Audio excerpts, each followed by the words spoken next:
I'm Natana. And I'm Jess. And this is our podcast. Wait, what are we doing again? Well, we'll be diving into how the hairiest and most complicated problems in the world can be traced to the most mundane beginnings. To see if maybe we're not so fucked after all and maybe there's something we can do about it. Oh, is that all? Yes.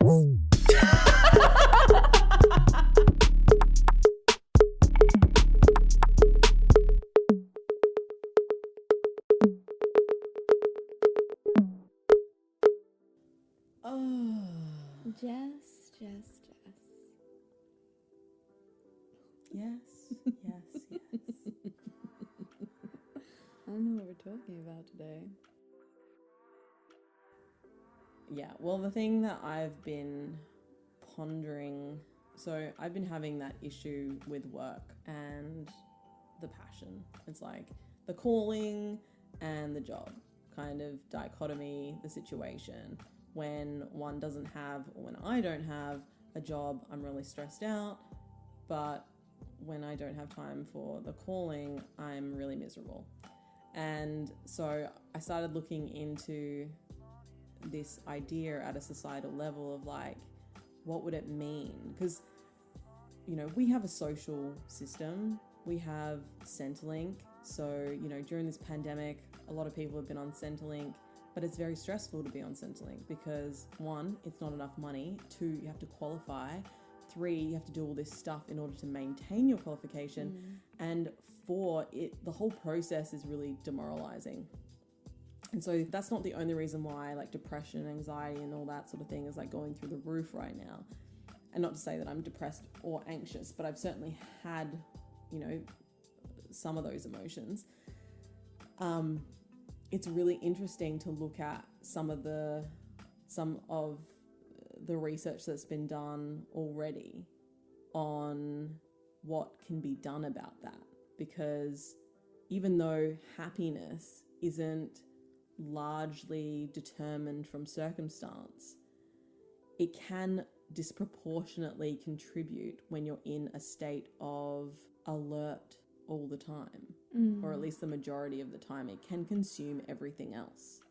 So, for example, there was this really cool study that was done in Canada about like where they decided that they were going to give everyone a base wage. At random, they picked a town and they gave everyone a base wage. They didn't have to do anything to earn that wage. They didn't have to do anything to keep that wage. They literally decided that all they were going to do was give it in good faith because they wanted everyone to have a good life.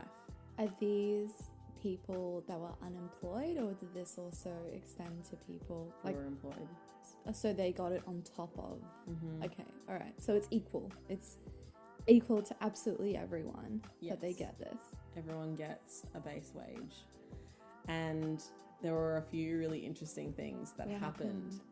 So one thing was that pretty much, like, I think it was like 40% or something of depression and anxiety, like, completely dropped. Like, just dropped completely. I believe that. I totally believe that. So people were no longer stressed out about, you know, surviving. You know, they didn't have to survive because the thing that prompted this was that their social system wasn't working. Like, there's so many people who are falling through the cracks and not making any progress. Like, they're still stuck in a cycle of poverty regardless of whether they have the social support or not. And by social support, I mean like something like Centrelink, where they're getting that income from the government. So they decided, okay, well, what if we literally took the pressure off, said you don't have to get a job, you don't have to not have a job, you just have a base wage and everything else, like, so it's all equal. And so people who already had jobs weren't just quitting their jobs. So it was really interesting that people didn't just decide to be lazy and not work, which is what our whole society is based around, this idea that if people are given the option, they're going to slack off. That people are fundamentally lazy and you have to work at motivating them to be productive, because naturally we want to try and get away with bare minimum instead of naturally wanting to contribute towards the evolution of our race. Exactly. And it's a fundamental need. A fundamental human need is to have purpose. And that's a driving factor for depression and anxiety, feeling like you don't have purpose, that you're aimless, that there's no meaning in your life. It's meaning trumps happiness. Like, happiness is fleeting, whereas meaning is actually something that's way more constant and helps you gain the fulfillment out of happiness. Yeah, well, I guess it does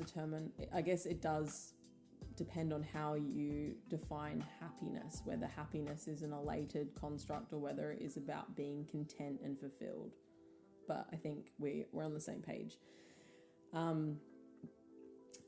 Yeah, so there was that interesting benefit. And then the other thing that happened was, so people were less likely to settle for jobs that were awful.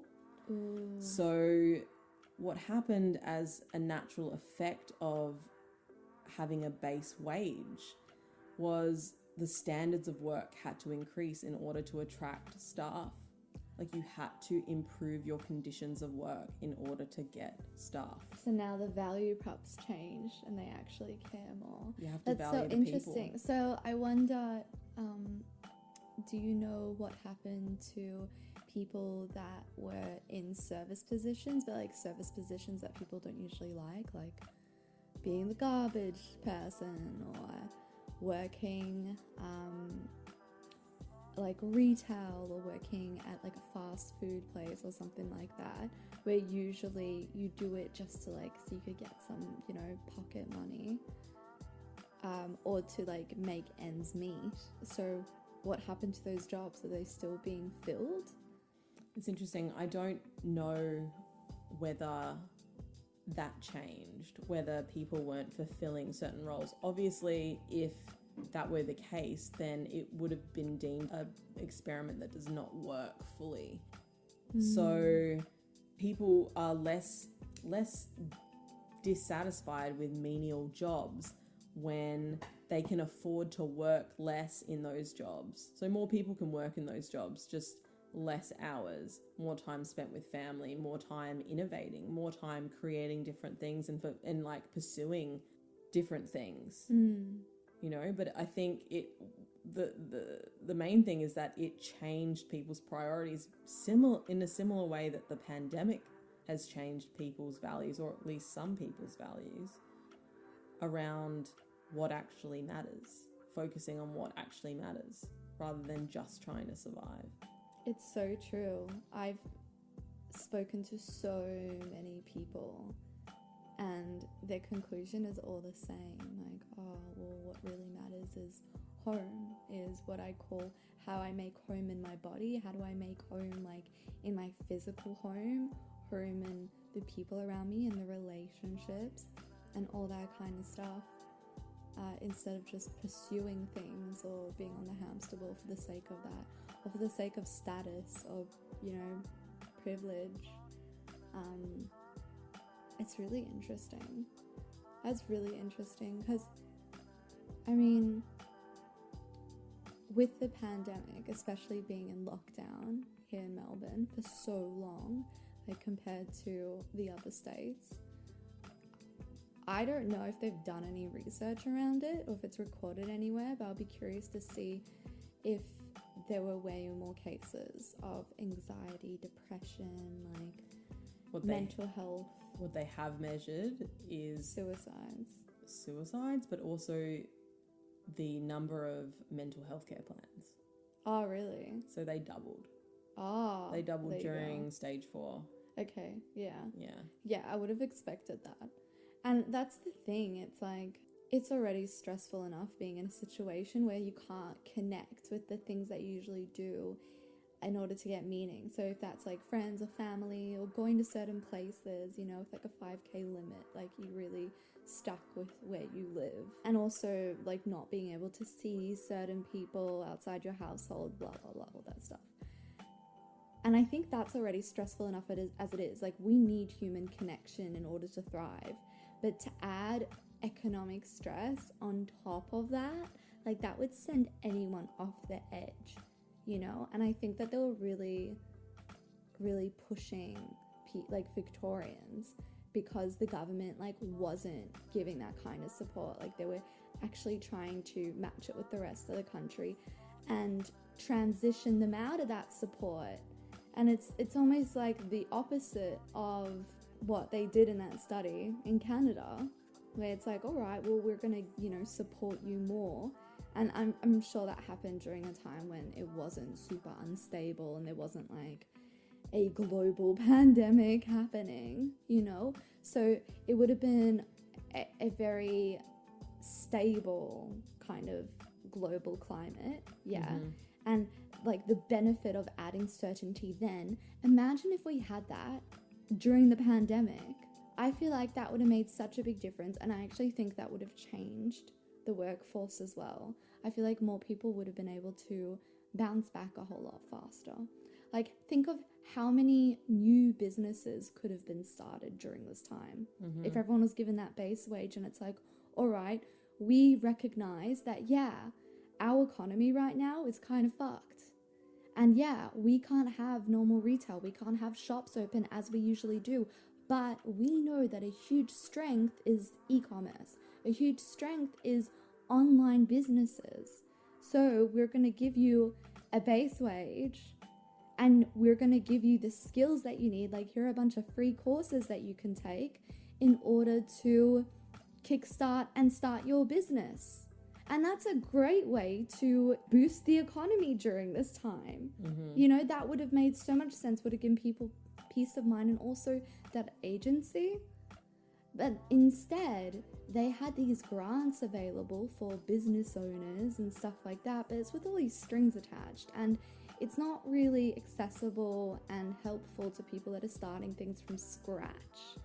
You know, like, and on top of that, it's like when you have to apply for a grant, there's only so many grants being given and everything's measured of how like you spend it and all that. Paying yourself usually isn't part of that. This actually could have been an amazing opportunity for especially like the startup scene in Melbourne, because Melbourne is kind of competing with Sydney to be this little startup capital in Australia.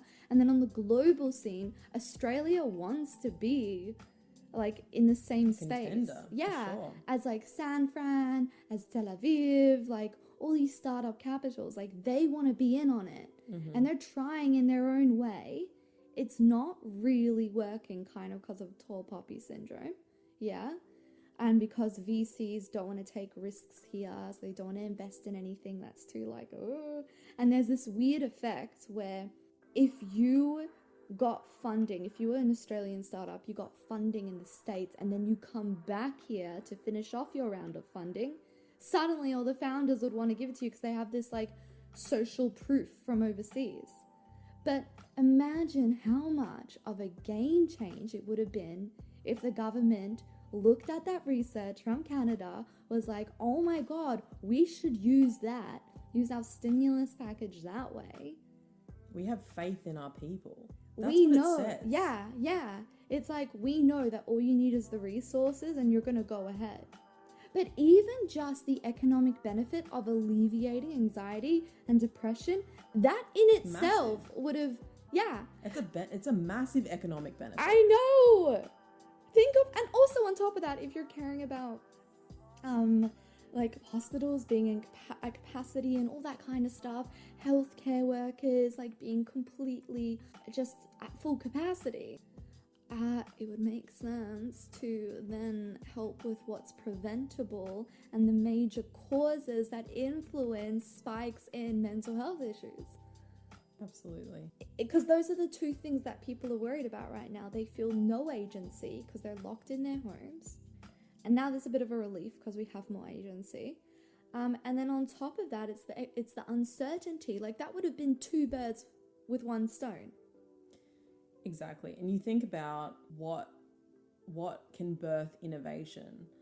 Like, creativity requires a certain level of safety and space, right? You need space, time, and a certain level of safety. Like, you think about those who are more likely to be successful, they usually have stable homes. They don't have to work if they don't want to.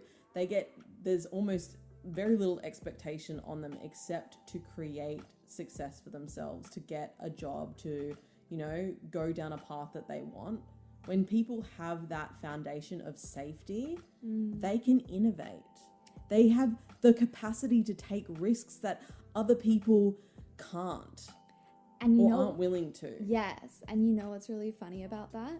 Mm-hmm. What's in direct opposition to that? The idea of like hustle culture, the idea of no, a real entrepreneur has grit. They rise against all odds. They don't care. They'll sleep on the floor. They'll sacrifice everything.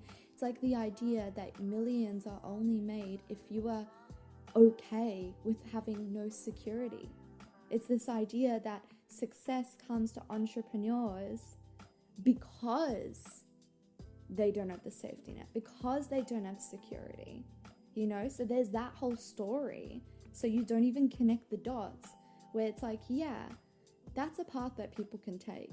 People have shown that they can be successful that way, but it is kind of against all odds. It's not the majority though, as well, because everyone has different capacities for risk. And that's, yeah, exactly. And that's based on like their nervous system, on their environment, on their like emotional and mental capacity, like all this kind of thing, like all these factors. Mm-hmm. And it's like, well, kind of like bold of you to assume that everyone's a healthy male in their 20s, Caucasian, who can like drop out of, top tier uni. Yeah, exactly. Work in their parents' basement. Dude, I couldn't move back home after I finished uni. It's like once I left at 19, like I didn't have a room anymore. Like there was no way I could go back. Mm-hmm. I feel like there's privilege that comes from being able to go home. Even during this pandemic. Yeah. Right? Yes. So many people going back to their parents' houses. We don't have that privilege. No, we don't. We don't. I don't really want the privilege, but like fucking innovate. But that's the thing. It's because people have proven that they could do things despite all odds. Then it sets this precedent where people are like, okay, that is the way to do it. And what, you want us to coddle you? You want us to hold your hand and have all this safety to like succeed? Toughen up, Natana. Toughen up, princess. Yeah. Totally. It's that idea, which is super toxic. It's like, well, actually, if the aim is to have more people succeeding, because there's more innovation, more success equals more innovation. So if we want more people to succeed, we should give them a path that actually works for most people. Not a path that they have to like battle till the end, and it's this dramatic thing where there's like fire and hoops and sharks and tornadoes and... But you think about how much more generous people would be when they don't have to think about their means, their basic means. Like, it would completely transform society. It's so true. And here's something that's really interesting, speaking about people's generosity. And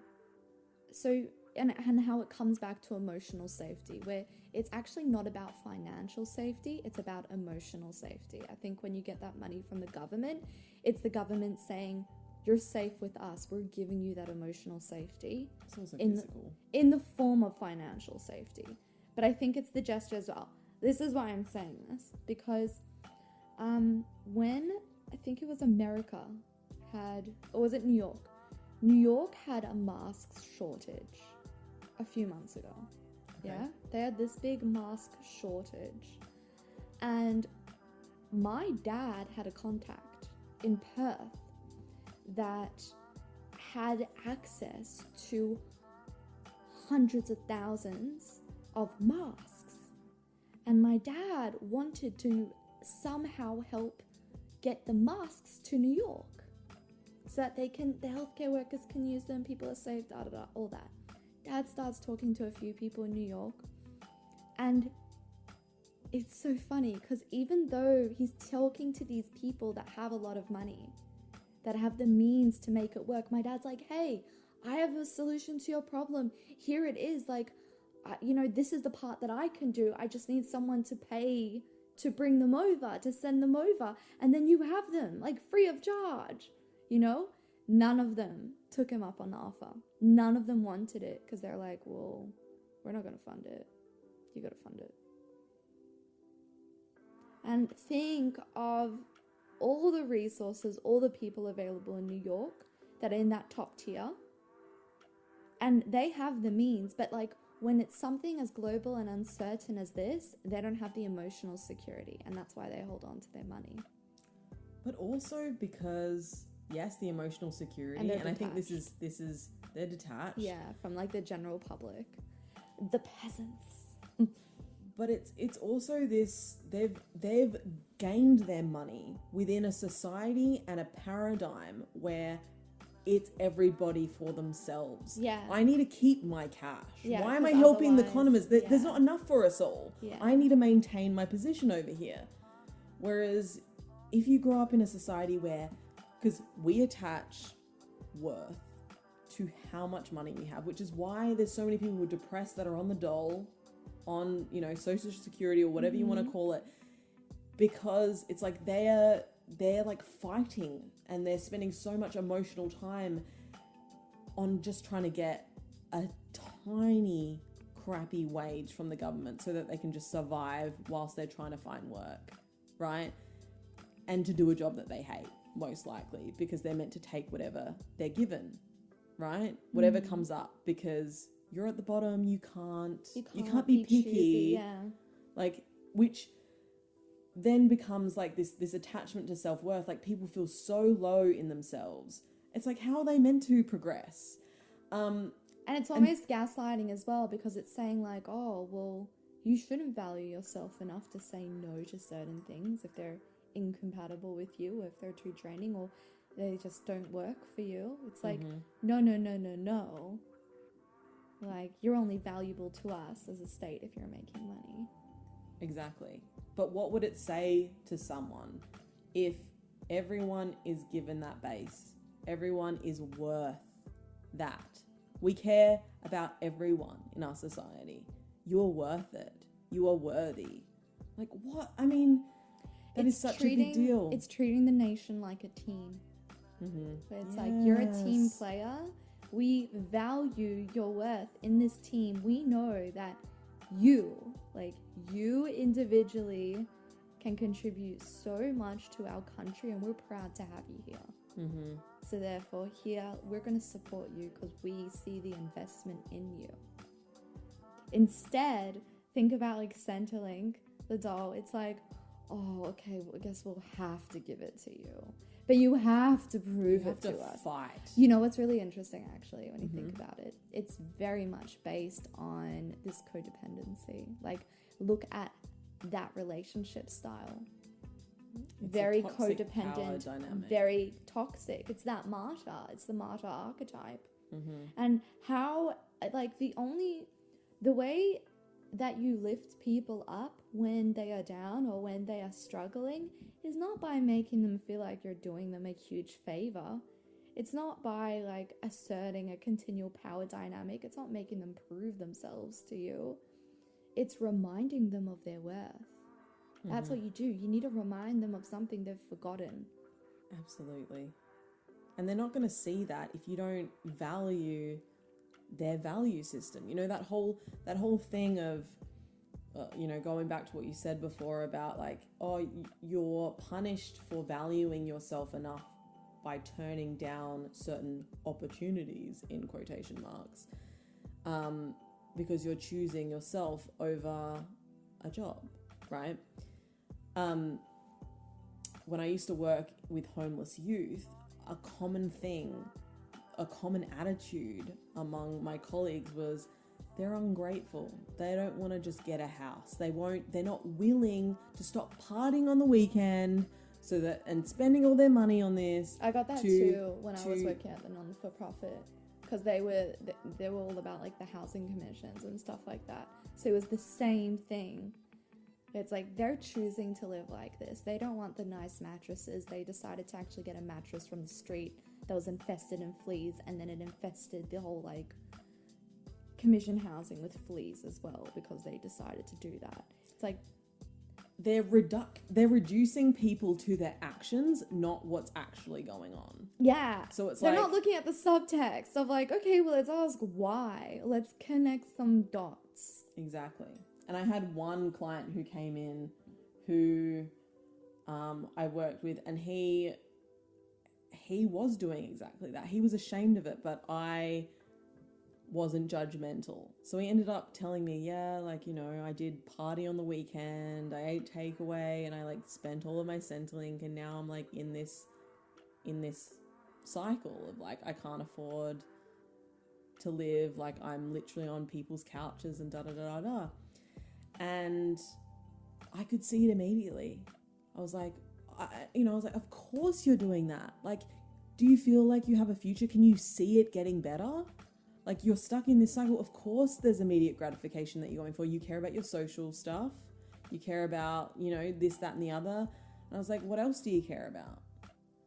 He's like, I really, like, it's really important to me to, like, go to the gym and have a gym membership and da-da-da-da-da. I was like, okay, so it makes sense for young people. All they care about is their social life, their looks. So I looked at what was important to him and I cared about it. I didn't judge him for the stuff that he's already judging himself for. He already hates himself for, like, spending it. It's not a logical thing to do, but he can't see it in front of him. So instead of looking for places, which I felt like would have been a waste of time, we literally plotted out like how much it was going to cost for him to do the things that were important to him, and how much he needed to save in 3 months' time in order to get a place. And what it would look like budgetary wise if he continued spending like he's doing now because he's miserable, versus let's just spend on the things that you're actually of value and within a budgetary like situation, what it would look like. And it was like night and day to him. He was like, oh my God, all of a sudden he's motivated, he's inspired, he's thankful. He's like, I can do this. Like, I can see, like, he can practically see it. And I spoke to his values. I wasn't like, I'm sorry, but the gym isn't really important. You know, like, you need to think about where you're living. Like, I'm sorry, but your friends aren't important. You're not allowed to go out partying. Do you know what I mean? It's like...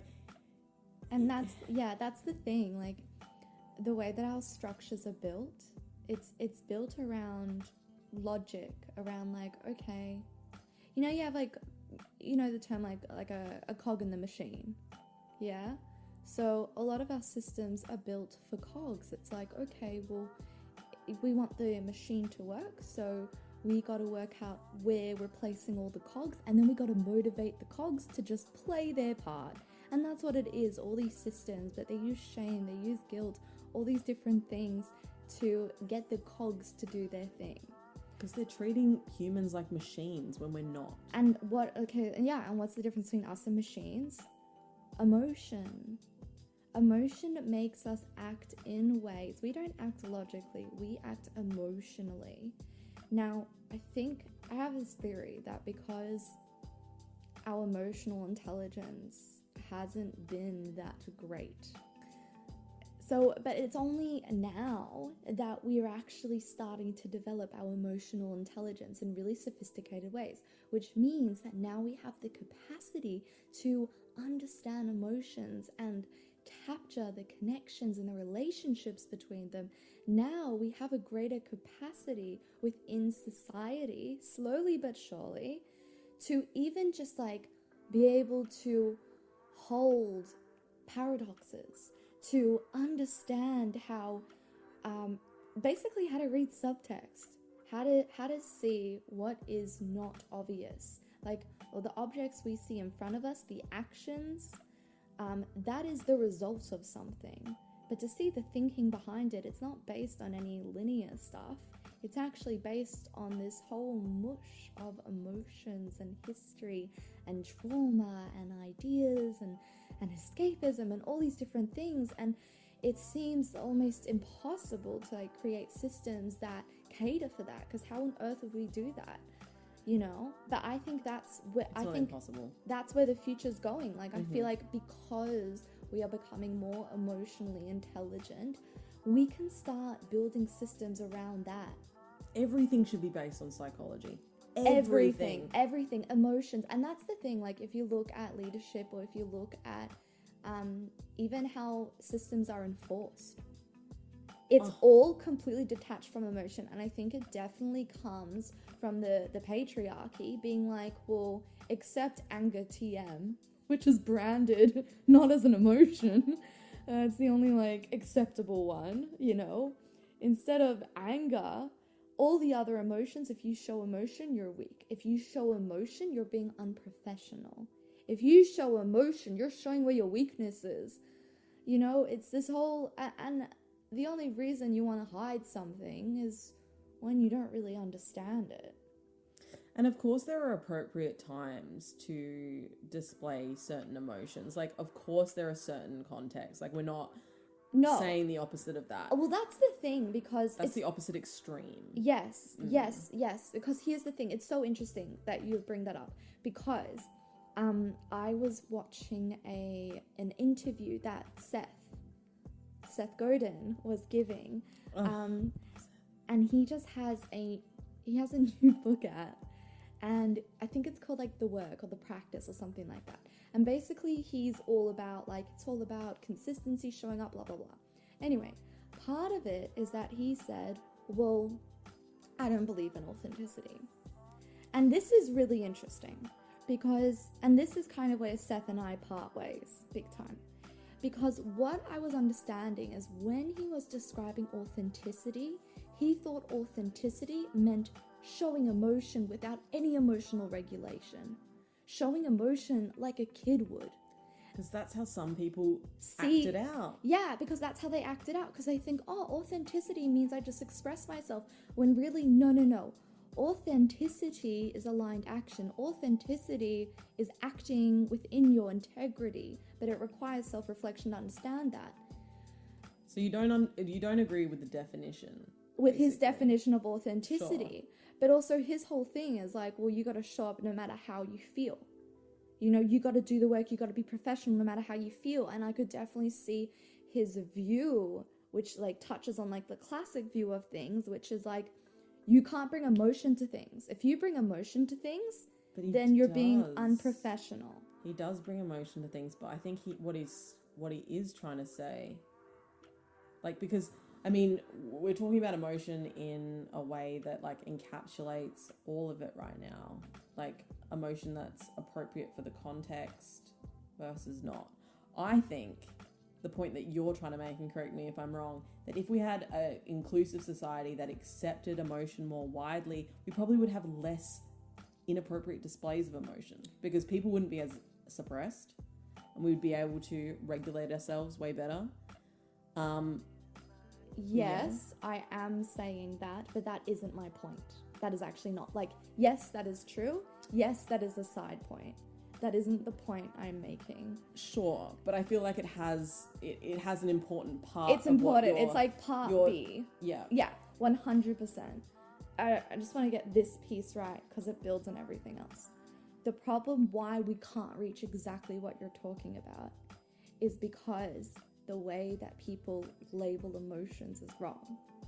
The way that people think of emotional expression, of how they relate to emotions, how they read other people's emotions.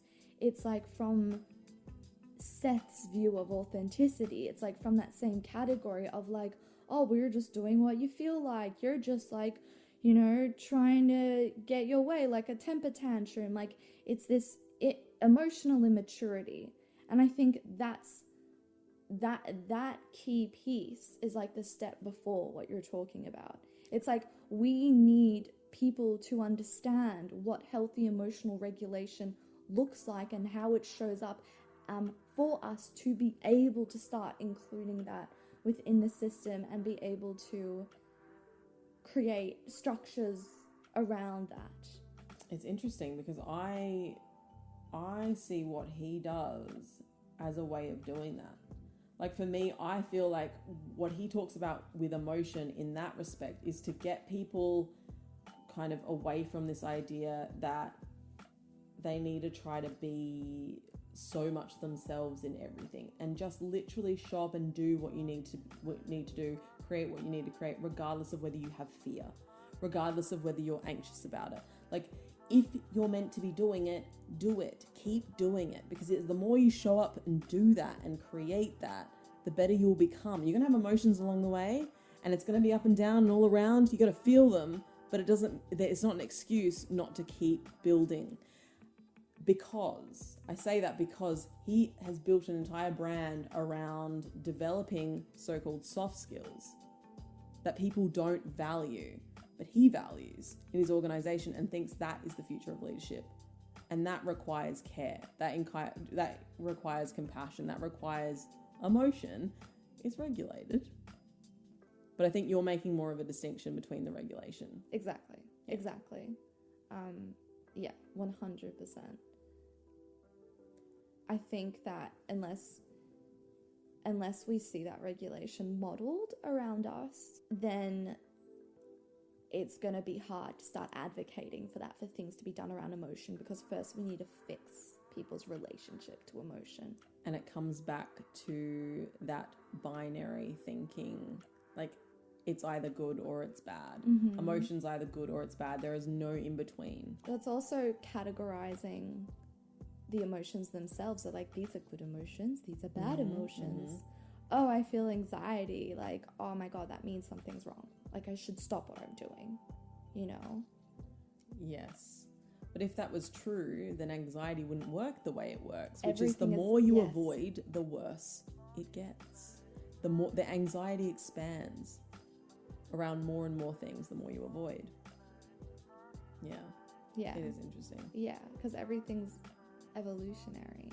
But yeah, if we created systems around that where they understood that, if we saw the way that we engage in systems as relationships with people, you know, like imagine like all the interactions you have with Centrelink was, it, you know, you looked at it like a person, as if Centrelink was a person. Well, if someone was talking to me that way, being like, fine, I'll give you the money, but you got to prove it to me.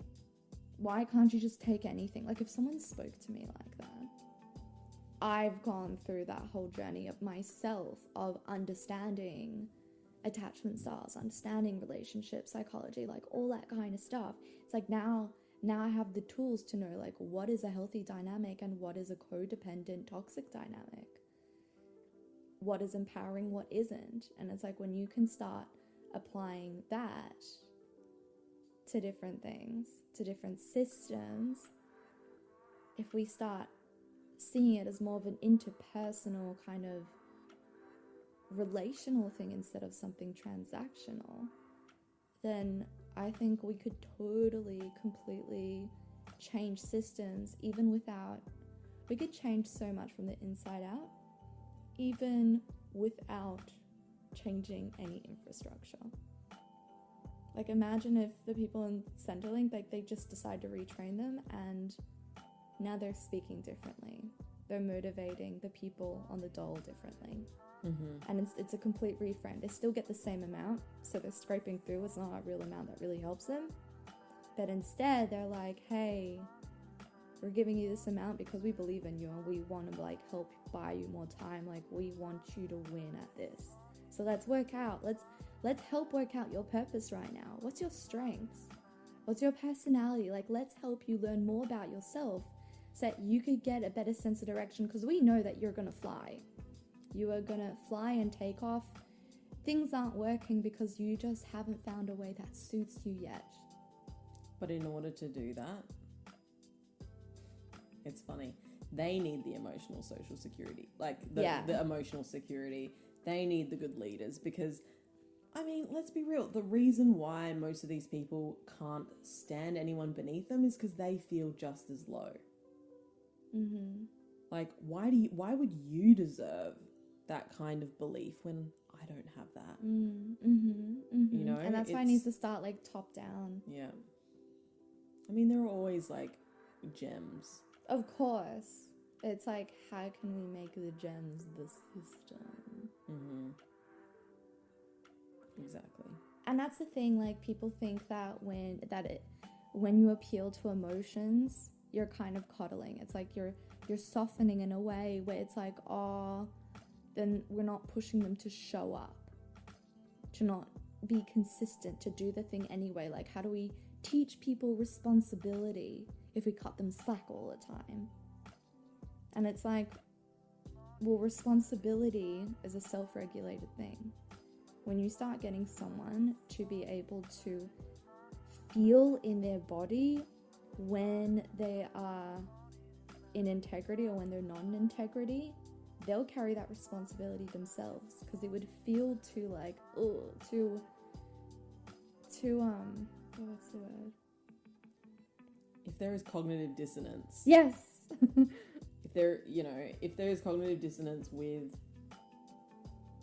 how you identify, how you see yourself, and the action, Yes. then you're not going to do that action. It has to line up with your idea within yourself. That's how you make sense of the world. You need it to make sense, so you will make sense of it. So, I mean, just having that awareness, using children as an example, because, this idea that, like, oh, they misbehave or they act up, therefore they should be punished, or they're getting emotional for no obvious reason, like that stimulus and that response are disproportionate to each other, therefore punishment, therefore they need to toughen up, therefore there's something wrong with them, instead of going and being more intelligent and thinking, wow, humans are intelligent.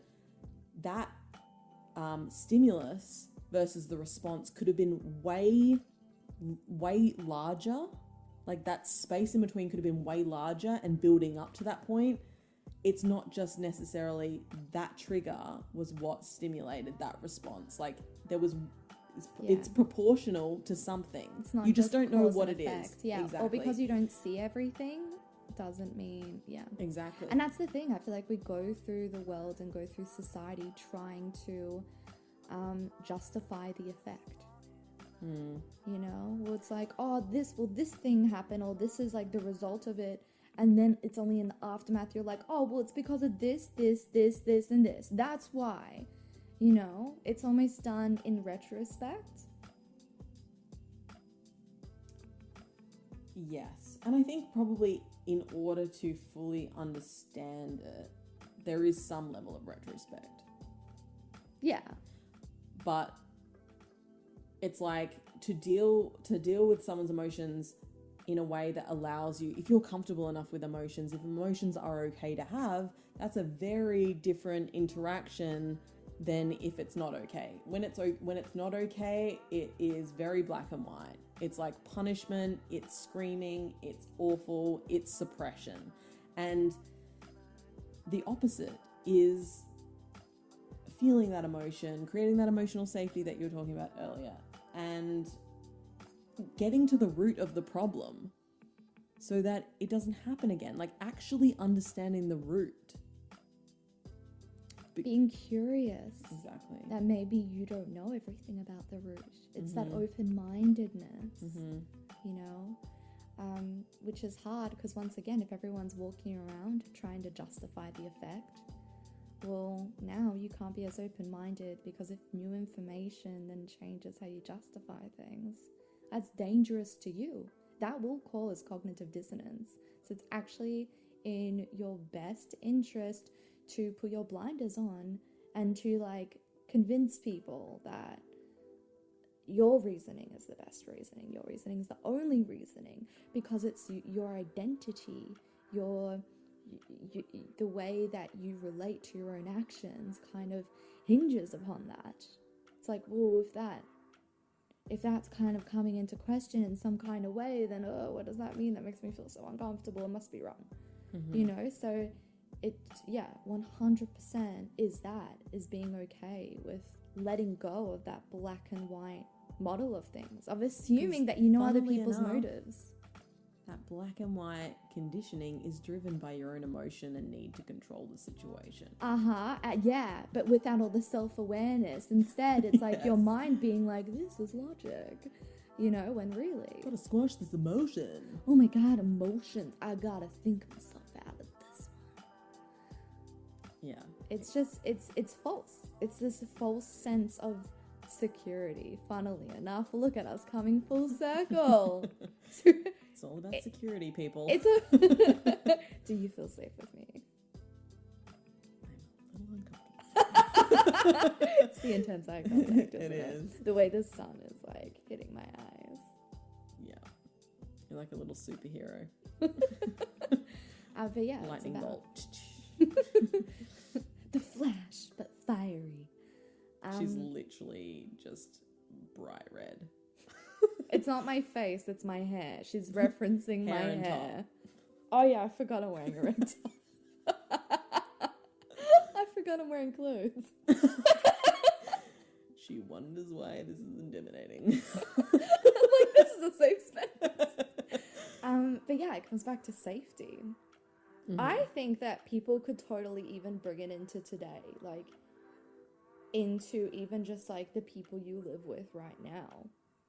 Like, I feel like step Absolutely. one is getting curious about the other people and their motivations, you know, instead of just feeling like you have them all worked out, you know how they operate. Yeah. And being okay with emotions being expressed and seeing that the emotion isn't the person. Yes, and similarly, like the first step is, hey, this isn't about me.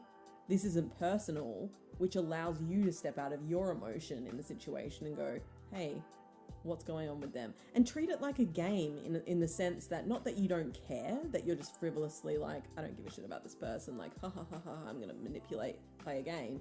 It's like, this could be fun and interesting and curious. I could ask questions. I could find out something I never knew before. Like a mental game in a way, like a puzzle. It's more like a puzzle, like, oh my God, let me work out this mystery. Exactly. And I feel like maybe that's the thing. Maybe if we, you know, one big change that we could just start tomorrow and it will already create ripples is start seeing other people like puzzles. Not because you want to solve it, it's a puzzle that keeps on always changing, but just for the fucking hell of it, because it's so much fun. You're surrounded by all these complex humans that are so multi-layered that you could just get lost in that. But like, how fucking cool is it to discover a new piece every day in some kind of way? And how rare and valuable a human you become when you are listening and curious and really seeing someone in that moment. Like, that is more valuable than anything else for the most part, because we live in a society that doesn't value emotional intelligence. Most people don't get to express their emotion in a safe space. Yeah. So by providing that space for someone where you're listening and asking questions and you're curious, like, that is a healing and connecting experience in and of itself, doing nothing else, not knowing any answers, not trying to figure them out, just literally just being there. Because it's validating. Exactly. And we actually, it's so funny in this, in like, in a society where we have all this technology, where we can be seen a whole lot more, we could say our point of view and all that kind of stuff, there's actually a lack of validation. And everyone's doing these kind of things to get validation in some kind of way, but they're all like vanity metrics. It's not emotional validation that brings about emotional safety, but like what you're talking about, treating people that way. The reason why it's magic is because they're getting the validation that they're trying to get in other ways and they don't even know it.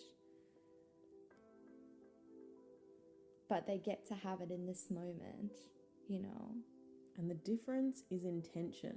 False flattery, you know, vanity metrics, they hit the surface, right? They hit the ego. They don't hit core confidence. It's like you get the dopamine, but do you get your oxytocin from that? Because when you validate someone and when you feel valid, it's like it's this warm hug. That's what it feels like. Mm-hmm. It's like warm hug. And I feel like a lot more people can be hugged in the world. You know? It's a pandemic, Natana. That can't be your solution. Oh my God. You know, we'll be joking for years, be like, remember when like people wore free hug t-shirts? Remember when strangers would hug? Apparently hugging trees is very effective. Maybe we should just all become hippies. Final During the form. pandemic. I just see fields of people hugging trees. I feel like we're gonna need to plant more trees. That's not such a bad idea. Oh my god. Our Like, next... that'd solve a few problems. On that note, Maybe we're not so fucked after all. let's be done with this fuckery. Sounds really Let's nihilistic. find our not so fucked ever after. She just winked. Now I'm the one that feels uncomfortable.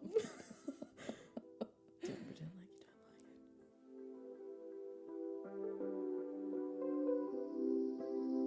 don't like it. Hold up. Don't go anywhere, because we want to hear from you. Have you had a new thought, realization, or perspective shift during this episode? Tell us about it. Wherever you're listening from, this conversation is just getting started.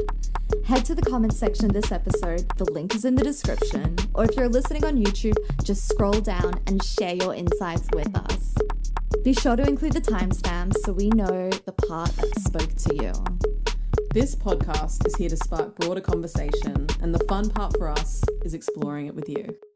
Because when we pull our minds together, we're not so fucked after all.